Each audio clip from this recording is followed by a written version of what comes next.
예, 계속 이어서 다시 한번 강해적 설교, 강해 설교의 차이를 좀 논의를 해보겠습니다.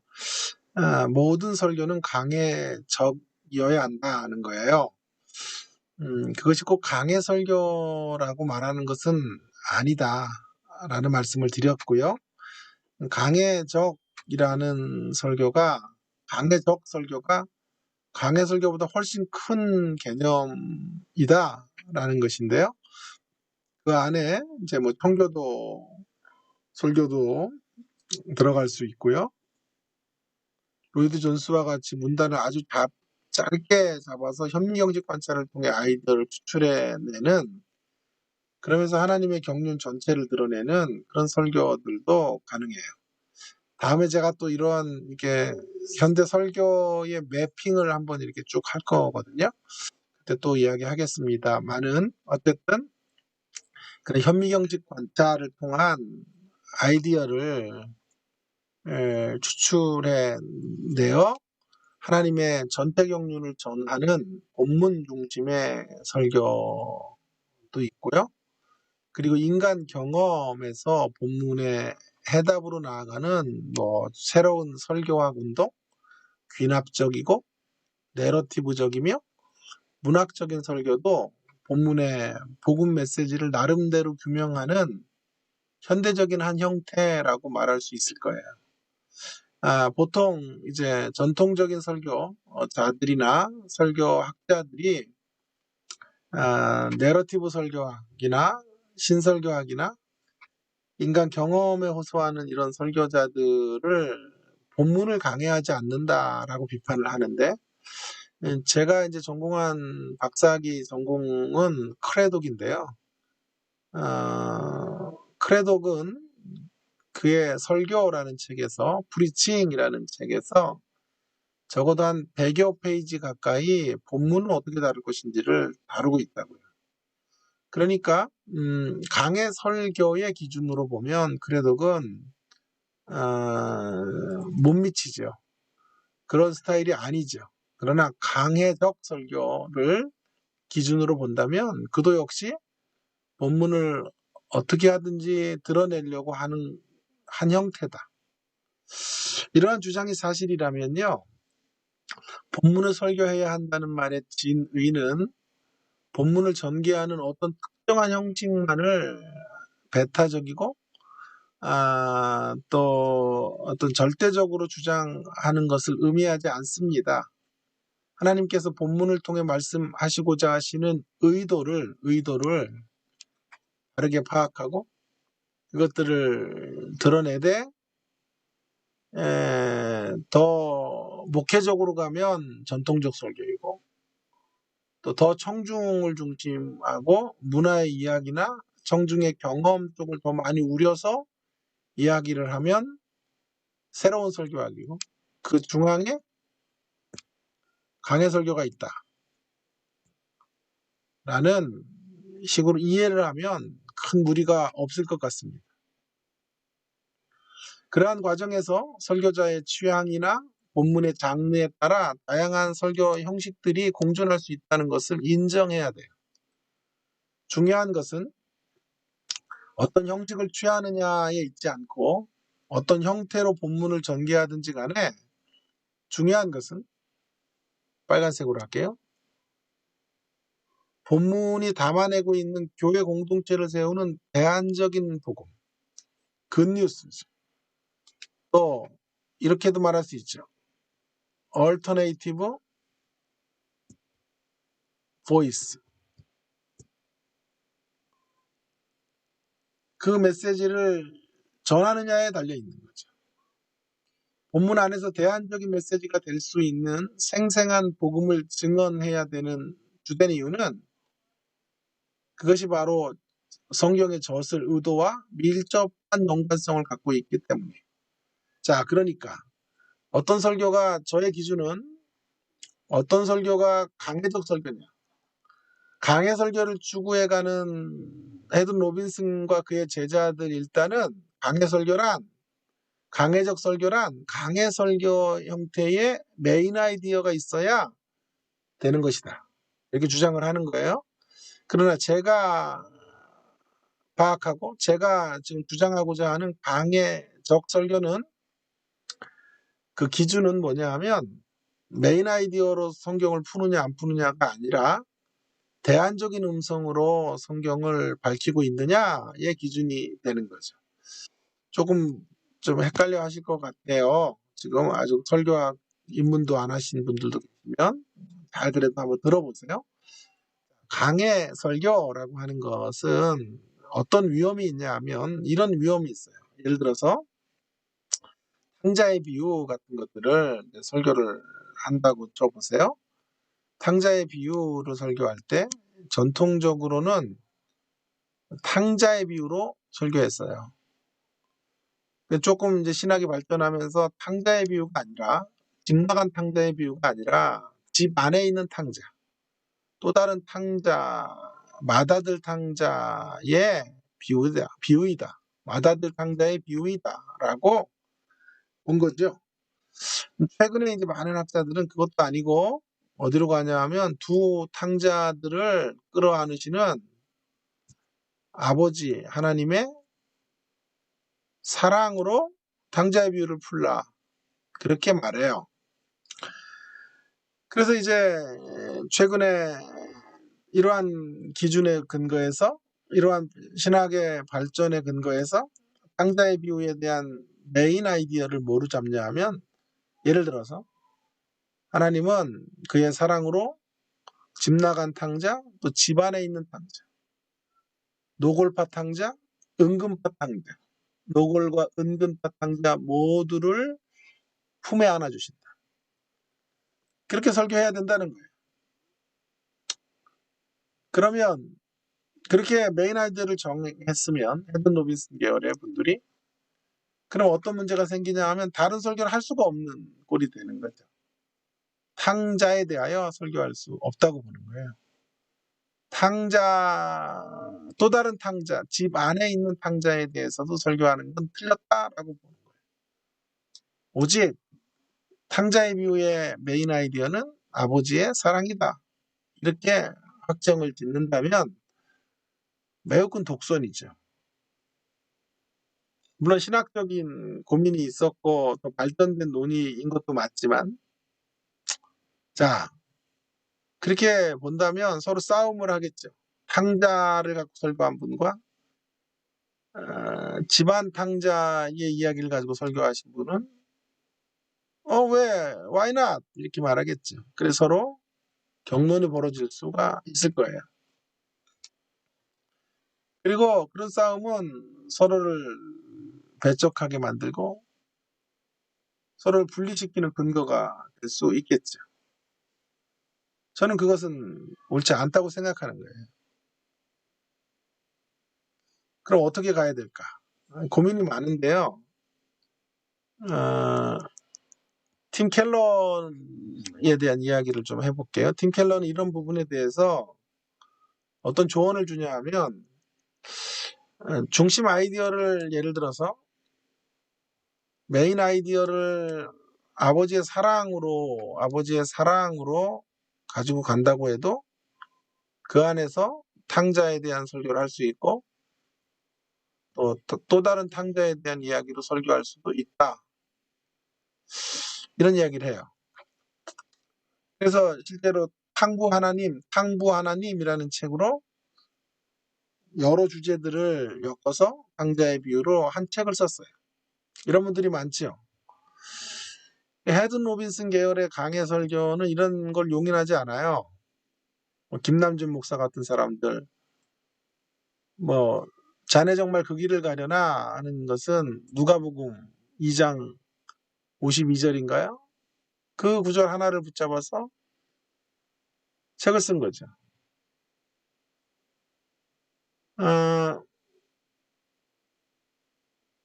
시편 23편을 가지고 300페이지짜리 책을 써요. 그러니까 중심 메인 아이디어 하나만을 설교한다면 매우 단조롭겠죠. 근데 그렇게 설교할 수 없는 거예요. 근데 그렇게 설교해야 된다고 말하는 거죠. 저는 거기에 동의할 수 없는 거예요. 또 저에게 동의가 안 되는 분들이 계실 거예요. 회개하셔야 돼요. 그런 분들은. 자, 어쨌든 그렇게 동의할 수 없다라고 하는 건데, 왜냐하면 이 성경이 말하는 하나라는 것이요, 메인 아이디어 혹은 하나의 메시지가 있다. 성경의 중심이 하나의 메시지가 있다. 본문에 라고 말할 때 그 하나가요, 매우 다채로운 하나라고요. 그러니까 여러 시각으로 바라볼 수 있는 하나. 밑에서도 바라볼 수 있고 위에서도 바라볼 수 있고 옆에서도 바라볼 수 있고 다양한 관점으로 바라볼 수 있는 그 하나라고 하는 거예요. 독선적이고 편협한 하나가 아니고. 자, 설악산의 자태. 설악산은 하나죠. 그죠? 근데 그 설악의 자태를 드러내는 모습은, 설악은 매우 다채로운 모습을 갖고 있는 하나예요. 한 길로만 늘 걸어가면서 설악은 하나라고 외치면 안 돼요. 지금 설악산 등정을 위해서 길을 내준 그 길로만 매일 올라가면서, 그리고 계절도 매일 여름철에만 올라가면서 설악은 이렇다라고 말한다면 다채로운 의미의 설악을 다 말하고 있는 게 아니에요.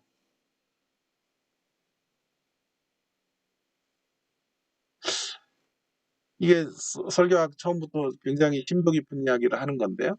자, 그런 설악을 제대로 품어내는 하나의 메시지는 독선적인 하나가 아니고, 내가 경험한 설악의 하나를 바로 그 하나라고 말하면 되겠습니까? 그리고 다른 사람이 경험한 설악을 다 틀렸다고 말한다면 그 하나는 서로를 배제시키는 하나예요. 성경은 그렇게 쓰였을까요? 저는 그렇게 생각하지 않는 거예요. 설악을 경험하는 길은 여러 가지 방법들이 있어요. 다양한 모습으로 설악을 볼 수 있어요. 봄, 여름, 가을, 겨울의 설악을 볼 수 있어요. 중간중간 또 아침과 저녁의 설악이 다를 수 있어요. 그게 다 설악이에요. 그리고 어디로 올라가느냐에 따라 달라요. 하늘에서 내려본 설악도 있고 내려다본 설악도 있고, 또 멀리 TV로 바라보는 설악도 있을 거고, 오른쪽으로 왼쪽으로 또 등산객들이 걸어가지 않은 이런 길로 올라간 설악도 있을 거예요. 그런 설악. 그리고 그 설악을 경험해 가는 나의 감정 상태와도 설악을 이해하는데 큰 변동이 있을 거예요. 우울한 날의 설악과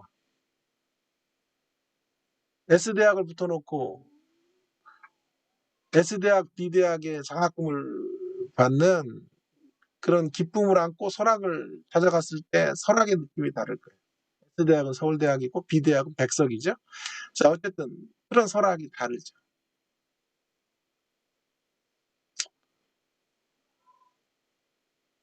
위로를 위해서 설악에 올라갔을 때 설악의 느낌은 또 다를 거예요.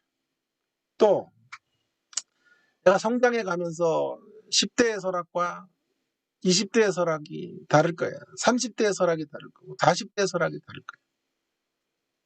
자, 여러분 어떻습니까?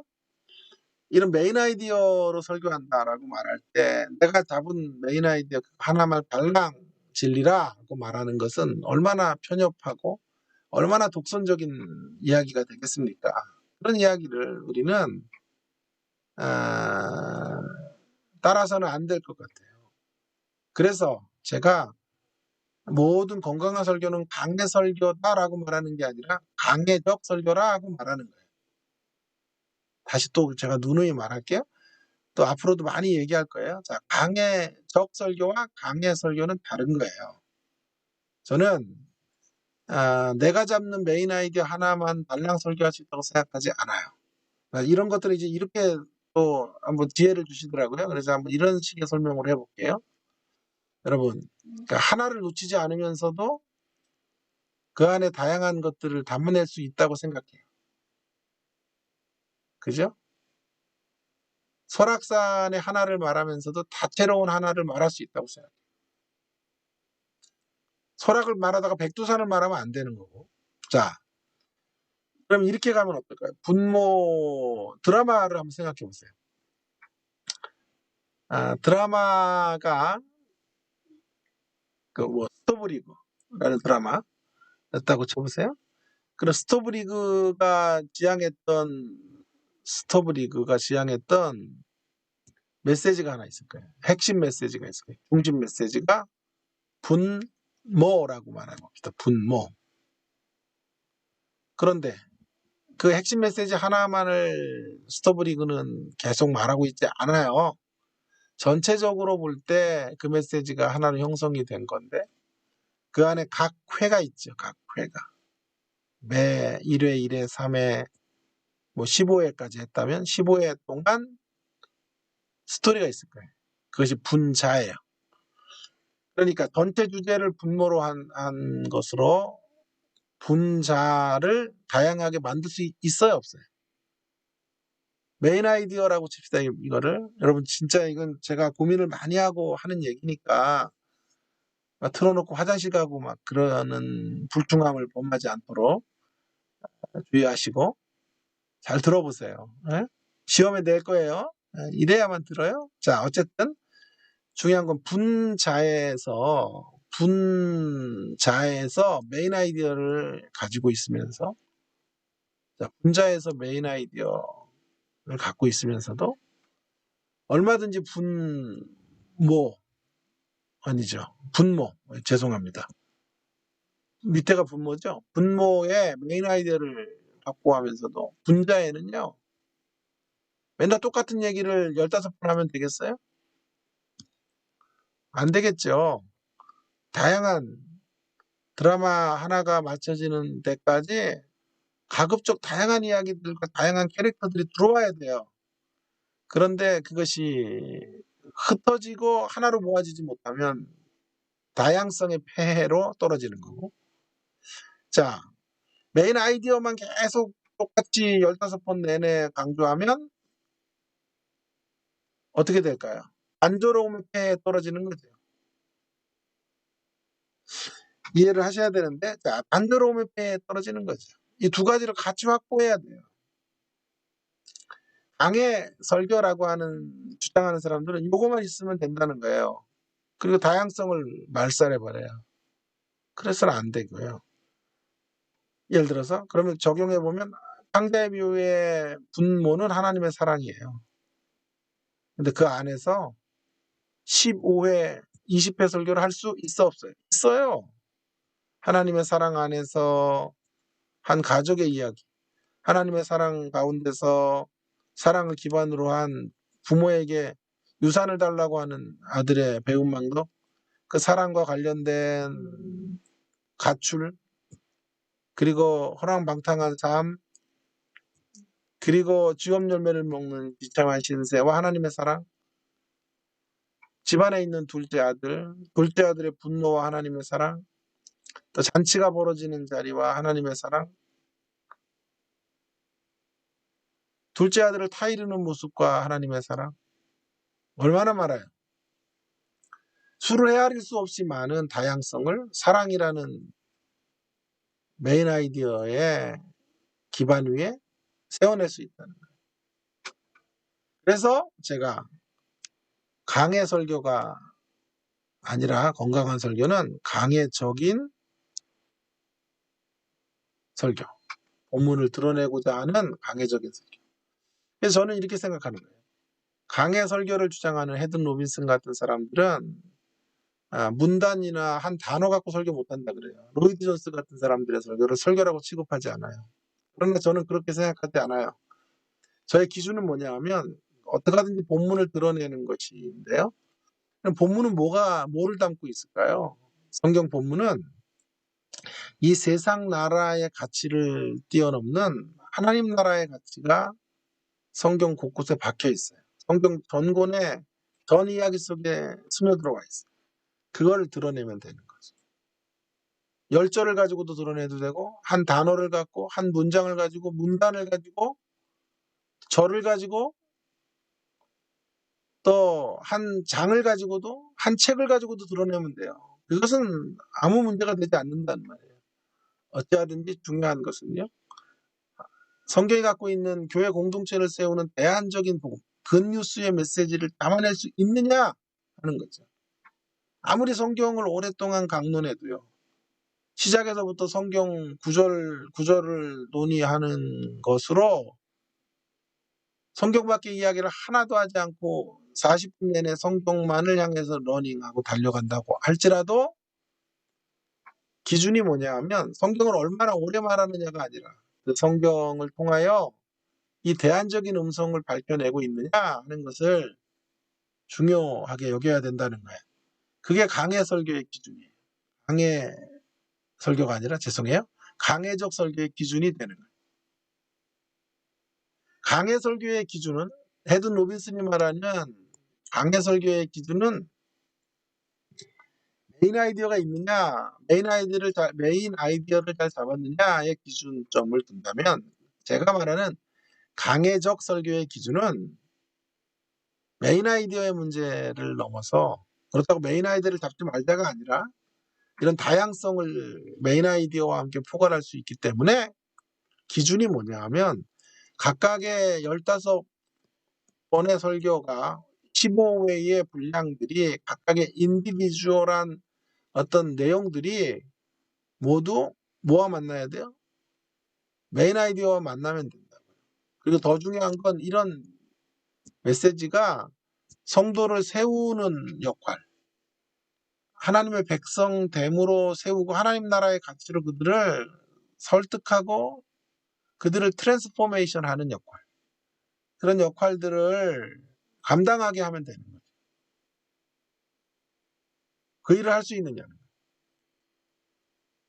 설교의 주제가 무엇이든지 설교는 주제가 무엇인지를 알려주는 것 그 이상이고 설교는 성취되어야 할 목표와 더욱 밀접한 관련을 갖고 있어요. 또한 성경이 저술된 의도는 기본적으로 개인과 실존의 문제에 답을 주기 위한 것이 아니고요.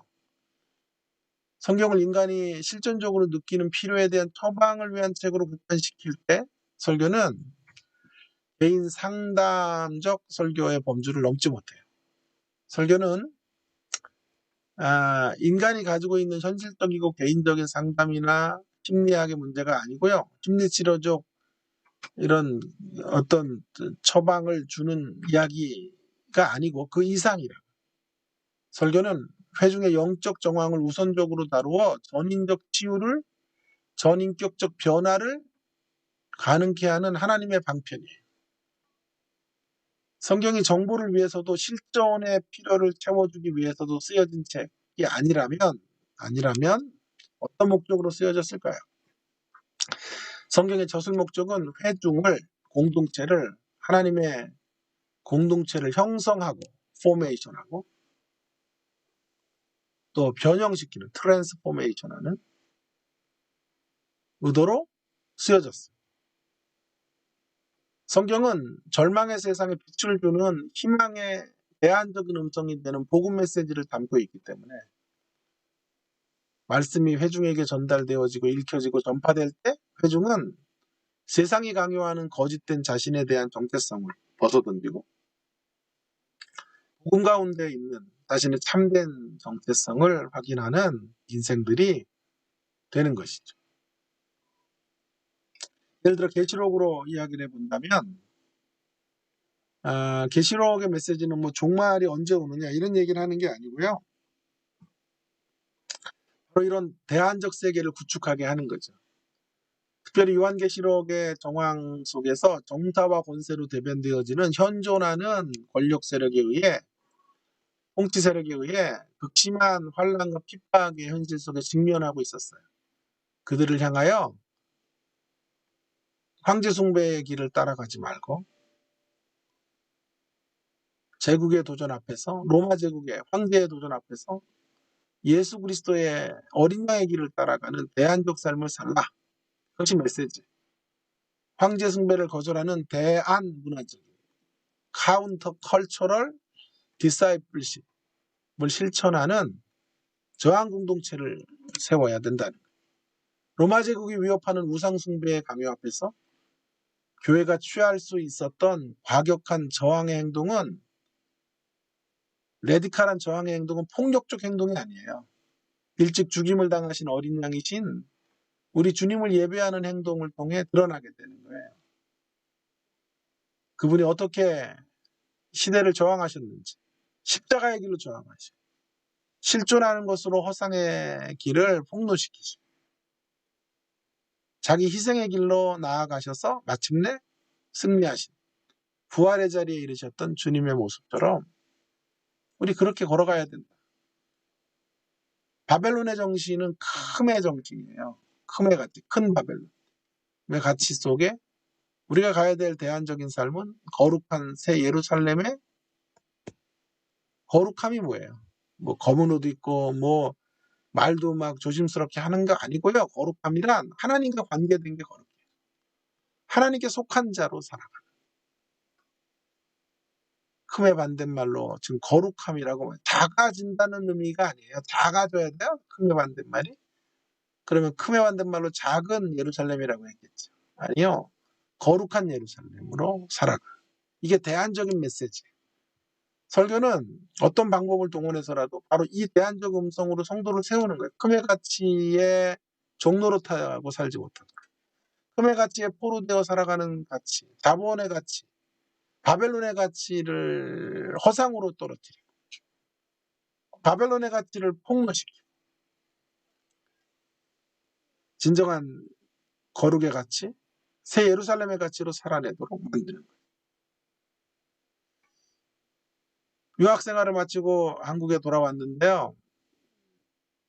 차가 없이 몇 년을 살았어요.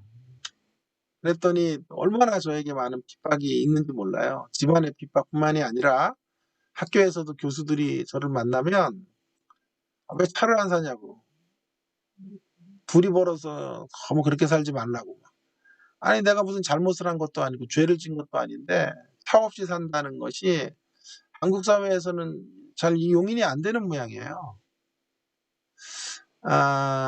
차가 필요하면 뭐 3대, 4대도 살 수 있는데 필요도 없는데, 그때 이제 총신대, 와이프가 총신대학에 있어서 총신대 관사를 교대에 있었어요. 그냥 교대에서 여기 학교 오는데 서초 지나서 두 정거장이에요. 오히려 차로 오면 길 막힐 건 늦어요. 그래서 먼저 집을 사는 게 우선이다. 저축하고 이런 것들을 세이브해서 차는 꼭 필요할 때 사야 된다. 이런 정신으로 제가 걸어갔는데 그게 힘들더라고요. 주변 사람들의 따가운 시선들이 있더라고요. 좋게 볼 줄 알았더니 아니에요. 우리 장모가 또 엄청난 핍박을 하는 거예요.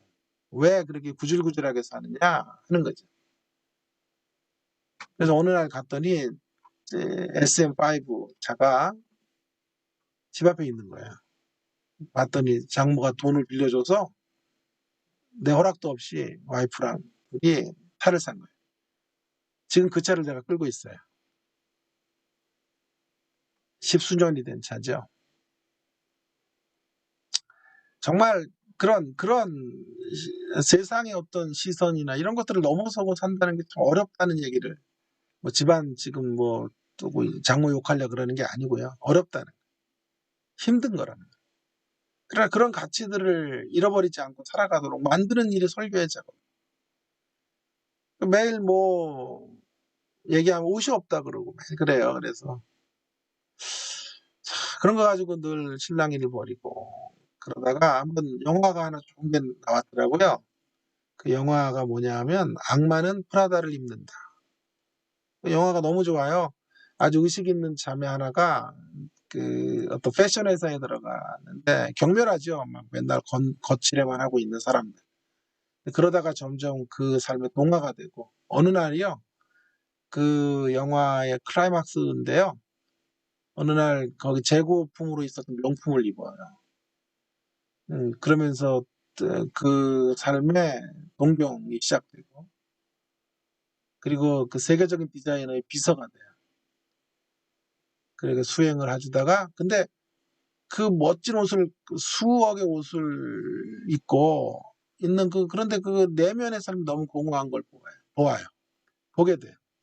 그래서 끝내 그 삶이 허무하다는 것을 깨닫고, 아, 그 스케줄표를 분수행가가 던지고 옛날로 돌아가는. 얼마나 좋아요. 싸우지도 않고 그냥 정말 이런 바벨론의 가치, 프라다의 가치를 거절하는 이런 삶의 모습을 너무 웅변적으로 말해주는 영화라서 제가 영화를 같이 와이프랑 보자 그랬죠. 그리고 거기서 좀 은혜를 받기를 원했는데 영화를 보다가 제가 은혜를 받은 거예요. 와이프가 은혜를 받아야 되는데 어디에 은혜를 받았냐면요. 그 여자가 그 비서 머리가 뛰어나고 명문대학을 나온 여성이 직업이 없어서 거기 들어갔다 그랬잖아요. 거기서 이제 있다가 그 명품 옷을 갈아입는 순간에 깜짝 놀랐어요. 이전에 그 여자가 아닌 거예요. 전혀 다른 사람이 된 거예요. 거기서 제가 은혜를 받았네요. 그래서 이렇게 깨달음이 온 거예요. 깨달음이. 역시 여자는 옷이다. 옷이 날개다. 이렇게. 그래서 오히려 옷을 더 많이 못 사준 게 미안한 마음으로 나오게 된 거예요. 그래서 제가 역시 여자는 옷이 날개고 옷이 사람의 품격을 만든다. 이런 얘기를 하면서 그날 제가 명품 옷 사라고 돈 20만 원을 줬어요.